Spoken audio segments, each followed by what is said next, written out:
হাত ধরে এই হাতিলকা উত্তর সংসদে আজকের যে কার্যক্রম দীর্ঘদিন পূর্বে চালু হয়েছিল, সেই আমাদের এই বুথেরই প্রাক্তন সভাপতি, তিনি এখন প্রয়াত হয়েছেন, লগমান বিশ্বাস মহাশয়, ওনার প্রতি শ্রদ্ধা নিবেদন করি। এবং আমাদেরই সহপাঠী মুকুল রহমান, ওনার প্রতিও আমরা শ্রদ্ধা নিবেদন করি। এবং আমাদের প্রাক্তন প্রধান এবং এই এলাকার আমাদের নেতা প্রয়াত ফরিদ গায়েন সাহেব, ওনাদের প্রতি আমি শ্রদ্ধা জ্ঞাপন করি।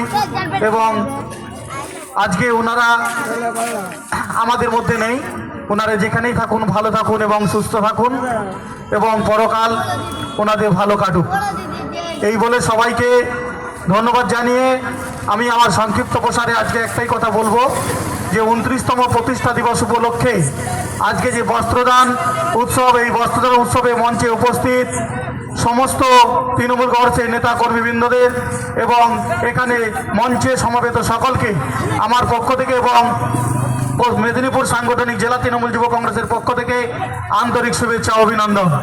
আমি আমার বক্তব্য আজকে সেইভাবে রাখবো না। যেই দিন দলীয় প্রোগ্রাম মঞ্চ আকারে হবে, অবশ্যই যারা যারা ঘুমিয়ে রয়েছেন তাদেরকে জেগে তুলব, জাগিয়ে তুলব। শুধু একটুকুই কথায় আপনাদেরকে বলবো যে আপনারা জানেন যে 2011 সালের পূর্বে যে নির্বাচন, সেই নির্বাচনে সিপিএমের সন্ত্রাসের পর আপনাদের সাহায্য এবং সহযোগিতায় আপনারা ব্যালটের মাধ্যমে মমতা বন্দ্যোপাধ্যায়কে দুহাত ধরে আশীর্বাদ করেছিলেন এবং 2011 সালে তৃণমূল কংগ্রেস স্বাধীনতা লাভ করেছিল। আজকে তার 29তম প্রতিষ্ঠা দিবস। এই 29তম প্রতিষ্ঠা দিবসে আপনাদেরকে স্মরণ করে দিয়ে যায় যে স্বাধীনতা যখন ভারতবর্ষের ব্রিটিশদের বিরুদ্ধে স্বাধীনতা হয়েছিল, সেই স্বাধীনতার সময় পলাশির যুদ্ধে অর্থাৎ নবাব সিরাজউদ্দৌলাকে যে মির্জাফররা কলা কৌশল ভাবে তারা হত্যা করে দেশকে পরাধীন করেছিল, ঠিক সেই মুর্শিদাবাদে আবার হুমায়ুনের মতো একজন মির্জাফর যে ক্ষমতায় বিজেপির আস্ফালনে বিজেপির মদতে বসে মুসলিম ভোটকে চক্রান্ত করে কেটে যাতে মুসলিমদের মধ্যে বিভাজন তৈরি করে বিজেপিকে সুবিধা পাইয়ে দিতে পারে সেই ব্যবস্থা গ্রহণ করেছে। তাই বলবো, প্রত্যেকের কাছে অনুরোধ করব, সেই বিগত দিনের ভুল আপনারা করবেন না। তাই আপনারা জোট বাঁধুন, সকলে একসঙ্গে একসাথে আপনারা তৃণমূল কংগ্রেসের দলীয় পতাকা নিয়ে আপনারা আওয়াজ তুলুন।